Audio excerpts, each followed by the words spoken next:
वट सावित्री व्रत ज्येष्ठ कृष्ण अमावस्या को मनाया जाता है। इस बार वट सावित्री व्रत 19 मई को रखा जाएगा। इसके साथ ही सत्यवान और सावित्री की कथा जुड़ी हुई है, जिसमें सावित्री ने अपनी चतुराई से यमराज को मात देकर सत्यवान के प्राण बचाए थे। आज की इस वीडियो में आप वट सावित्री व्रत के महा उपाय और वट सावित्री व्रत की कथा का श्रवण करेंगे। तो आइए जानते हैं वट सावित्री व्रत के महा उपाय। वट सावित्री के दिन काले चने का दान करना चाहिए। इस दिन 2.5 किलो काले चने का दान करना चाहिए। यदि आप इतना न कर पाएँ तो 1.25 किलो काले चने का दान ज़रूर करें। इसके अलावा वट सावित्री के दिन किसी सूने स्थान पर या मंदिर के पास जाकर पीपल का वृक्ष लगाएं। इस उपाय को करने से शनि की कृपा प्राप्त होगी। वट सावित्री व्रत का दूसरा महा उपाय है। वट सावित्री के दिन अमावस्या तिथि होने के चलते और शनि जयंती के चलते पुरुषों को इस दिन पीपल के पेड़ की कम से कम 108 बार परिक्रमा करनी चाहिए और महिलाएं 108 बार वट वृक्ष की परिक्रमा करें। इसके लिए लाल कच्चा सूत पीपल के पेड़ में लपेटें। ऐसा करने से सौभाग्य की प्राप्ति होती है। वट सावित्री व्रत का तीसरा महा उपाय है। इस दिन वट वृक्ष की जड़ को दूध से सींचें और महिलाएं अपने बालों में वट वृक्ष के पत्ते आशीर्वाद के रूप में अपने सिर पर लगाएं। ऐसा करने से धन की वर्षा होती है। वट सावित्री के दिन किसी भूखे और गरीब व्यक्ति को बेल के वृक्ष के नीचे बैठकर खीर का भोजन कराएं। शिव पुराण में बताया गया है कि इस उपाय से धन समृद्धि और दीर्घ आयु की प्राप्ति होती है। वट सावित्री व्रत का 5वां उपाय है। वट सावित्री के दिन हो सके तो महामृत्युंजय मंत्र का 1.25 लाख जप और हवन कराएं। ऐसा करने से शनि दोष से मुक्ति मिलती है और आयु भी लंबी होती है। वट सावित्री व्रत को करने का विधान त्रयोदशी से पूर्णिमा तथा अमावस्या तक है। प्रायः आजकल अमावस्या को ही इस व्रत का नियोजन होता है। इस दिन सुहागन स्त्रियां बड़ के पत्तों से आभूषण बनाकर पहनती है। अब वट सावित्री कथा प्रारंभ। मद्र देश में अश्वपति नाम के एक राजा थे। उस राजा के संतान नहीं थी। राजा ने संतान प्राप्ति के लिए ब्रह्मा जी की पत्नी सावित्री को प्रसन्न करने के लिए व्रत तप करने शुरू किए। 12 वर्ष तक तप करने के बाद सावित्री माता प्रसन्न हुई और राजा से कहा कि तेरे भाग्य में संतान नहीं है, लेकिन तेरी तपस्या से मैं प्रसन्न हूँ, जिससे तेरे एक लड़की का जन्म होगा। सावित्री माता के आशीर्वाद से उसे एक लड़की संतान के रूप में प्राप्त हुई। राजा ने उसका नाम सावित्री रखा। सावित्री दिनों दिन बड़ी होती गई। वह इतनी सुंदर व गुणवान थी कि इसके समान पृथ्वी पर दूसरी कन्या नहीं थी। कोई भी राजकुमार उसके साथ शादी करने के लायक नहीं था। इसलिए राजा को चिंता होने लगी। तब एक दिन राजा अपनी पुत्री सावित्री से कहा, तेरे साथ में प्रधान जी को भेज रहा हूँ। जो तुम्हें पसंद आए वह राजकुमार तुम ढूंढ लेना, फिर मैं तेरा उसके साथ विवाह कर दूंगा। राजकुमारी और प्रधान जी वह ढूंढने के लिए निकले। घूमते घूमते एक जंगल में गए। वहाँ पर एक ऋषि का आश्रम था।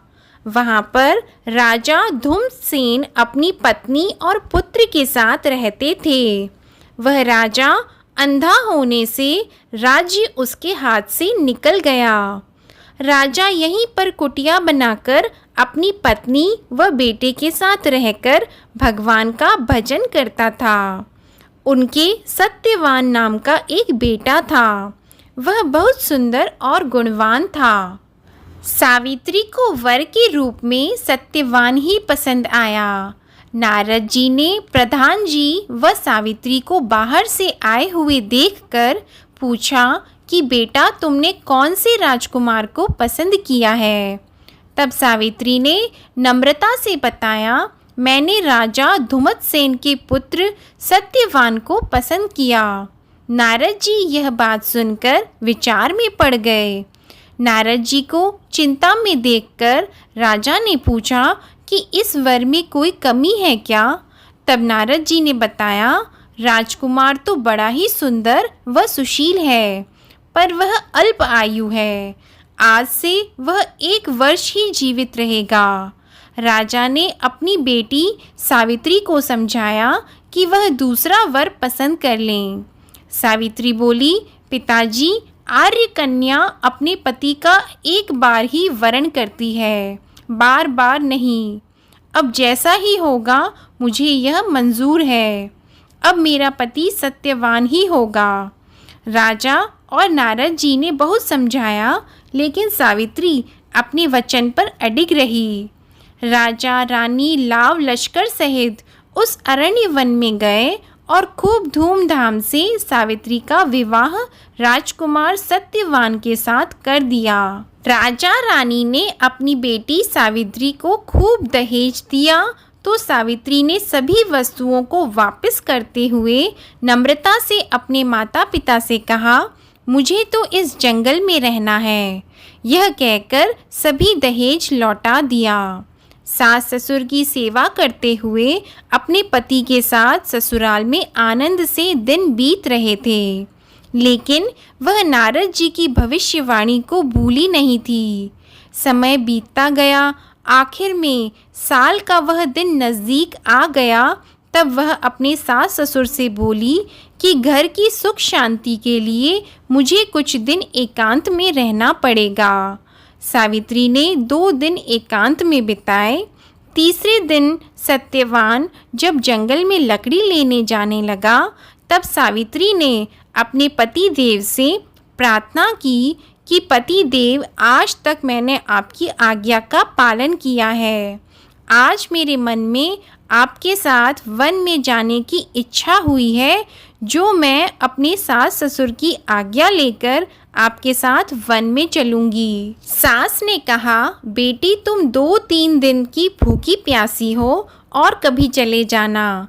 लेकिन सावित्री को नारद जी की भविष्यवाणी याद थी। वह तो जिद करके सास ससुर की आज्ञा लेकर वन में चली गई। सत्यवान पूरा दिन लकड़ी काट कर लाया और वन में फल तोड़कर दोनों ने खाना खाया। शाम हुई तब सत्यवान ने सावित्री से कहा कि मेरा सिर दर्द हो रहा है, तेरी गोद में सोने दे। सावित्री को शंका हुई कि अब वह समय नज़दीक आ गया है। सत्यवान को अपनी गोद में सुलाया और सत्यवान को नींद आने लगी तो सावित्री को एक आश्चर्य हुआ, क्योंकि उसके पास में एक काला कट आदमी आ रहा था। उसके हाथ में एक डोरी का फंदा था और वह सावित्री को बड़ा ही तेजस्वी लग रहा था। उसने देखा कि वह फंदा सत्यवान के गले में डालकर रस्सी से उसे खींच लिया और सत्यवान के प्राण ले लिए। जब सावित्री ने भी अपने बल से पूछा, महाराज आप कौन हैं और यहाँ क्या कर रहे हो, तब वह बोला, मैं यमराज हूँ और तेरे पति के प्राण ले जाने के लिए आया हूँ।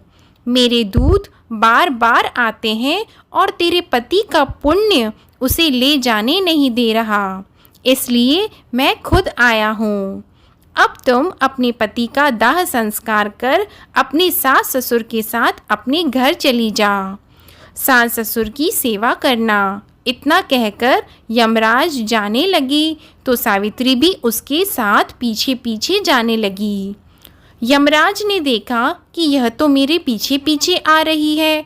तब यमराज ने कहा, तुम मेरे पीछे पीछे क्यों आ रही हो? सावित्री ने कहा, मैं पति के बिना कहाँ रहूँगी। आपके साथ चलूँगी तो शायद मुझे ज़्यादा पुण्य होगा। सावित्री के इस मीठे उत्तर से यमराज बहुत प्रसन्न हुए और कहा, तुम एक वरदान मांग लो। तब सावित्री ने कहा, मेरे अंधे सास ससुर को आँखें व राजपाट वापस दिला दो। तथास्तु कहकर यमराज आगे जाने लगे। फिर भी सावित्री ने उनका पीछा किया। यमराज ने देखा यह तो फिर भी मेरे पीछे पीछे आ रही है। उसने फिर सावित्री को घर जाने के लिए कहा। सावित्री ने फिर पहले वाला ही जवाब दिया कि पति के बिना मैं कहाँ रहूँगी। यमराज फिर उसकी बात से संतुष्ट हुए व दूसरा वरदान मांगने के लिए कहा। सावित्री ने दूसरे वरदान में अपने पिता का वंश बढ़ाने वाला भाई मांगा जो सुंदर और वीर हो। यमराज ने फिर कहा तथास्तु और आगे चल दिए। सावित्री ने फिर भी यमराज का पीछा नहीं छोड़ा। यमराज ने पीछे मुड़कर कहा कि तुम अब वापस घर लौट जाओ, बहुत अंधेरा और देर हो गई है। सावित्री फिर भी नहीं मानी। यमराज ने कहा मैं तुम्हारे ऊपर बहुत प्रसन्न हूँ, तुम तीसरा वरदान मांग लो, तुम्हें क्या चाहिए। सावित्री बोली मैं अर्जुन जैसे 100 पुत्र की माता बनूं। यमराज ने तथास्तु कहा और आगे चलने लगे। लेकिन सावित्री ने उनको रोका और कहा मेरे पति को आप अब भी कहाँ ले जा रहे हो। मेरे पति को प्राण दिए बिना मेरे 100 पुत्र कैसे होंगे। ऐसे तो आपका वचन झूठा हो जाएगा। यमराज भी सोच में पड़ गए और कहा तुमने तो अपनी मीठी वाणी से मुझे पूरा ही ठग लिया। तुम्हारे पति के प्राण मेरे को वापस देने ही पड़ेंगे। यमराज तो सत्यवान को वापस प्राण देकर स्वर्ग में पधार गए। सावित्री वापस उसी वृक्ष के नीचे आई। पति सत्यवान गहरी नींद से उठ गए। सत्यवान ने अपनी पत्नी से कहा आज तो मुझे बहुत गहरी नींद आई है। तब सावित्री ने उनके सिर पर हाथ फेरते हुए कहा ऐसी नींद तो बैरी दुश्मन को भी नहीं आनी चाहिए। पति पत्नी दोनों घर के लिए रवाना हुए।